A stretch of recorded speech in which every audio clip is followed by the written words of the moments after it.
There's a couple advanced features with Microsoft Teams that's pretty cool, so we thought, why not take a bit of time to explain these two features. One of them is called casting, and the other one is called proximity join.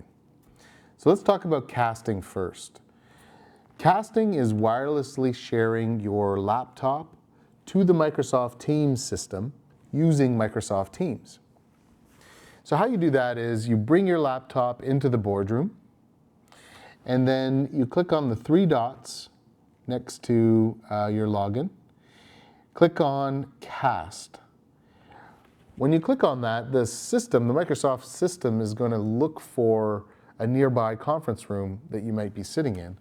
And you can see that it's already detected the conference room 1 that we're in. So I can click and highlight that room, click Next, and then it's going to ask whether or not I'm going to just cast directly to the screen or if I'm going to cast and join a particular meeting. In this case, I'm just going to cast to the screen and then hit Next. Now it asks me to choose if I want to show my screen entirely or my window, and if I'd like to have sound or not. So I'm going to have sound, I'm going to go to my screen, and I'm going to cast to the conference room. Essentially what the software is doing is it's connecting itself into a meeting with the system. So the system is receiving a call. What you have to do is click the accept button. It'll enter into the call, and now we're casting wirelessly to the screen. Not bad. You could be anywhere in the room, and you could share wirelessly to the TV or the screen in your conference room 1 or 2. Okay, so that's casting. I'm going to go ahead and disconnect or leave this call, and I'm going to end the meeting so that both the meeting room and my software are disconnected from the call. All right. So the next kind of advanced feature is called proximity join. If you walk into a room and you want to join a meeting, but that room wasn't necessarily invited into the meeting, you can essentially click on your calendar invitation, click Join, and you know that little window that pops up that lets you pick your camera, microphone, and speakers? Well, there's an option here called Room Audio, and you can click on Room Audio, and the software is going to look for a meeting room, and it's found the same meeting room that we're sitting in. So we're going to go ahead and choose that, and we're going to click on Join Now.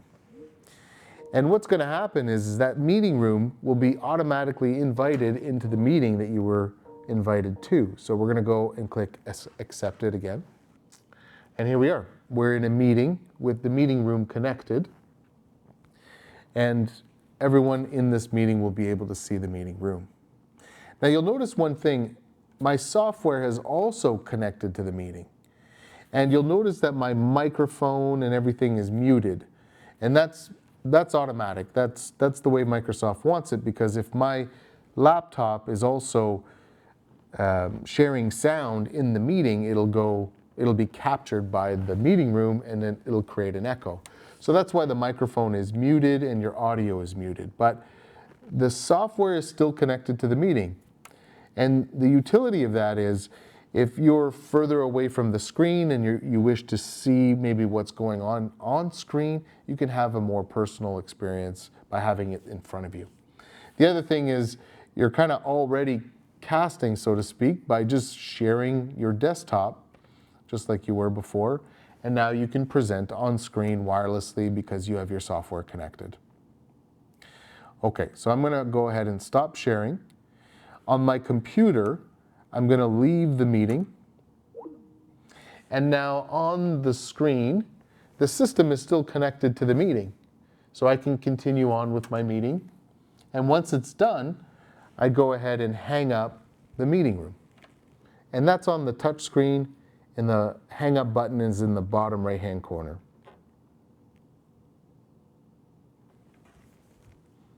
All right.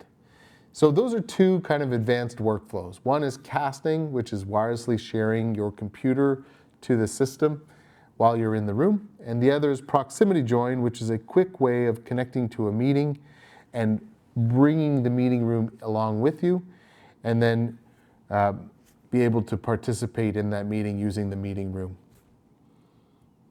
So So those are your advanced functionalities for your conference room 1 and 2.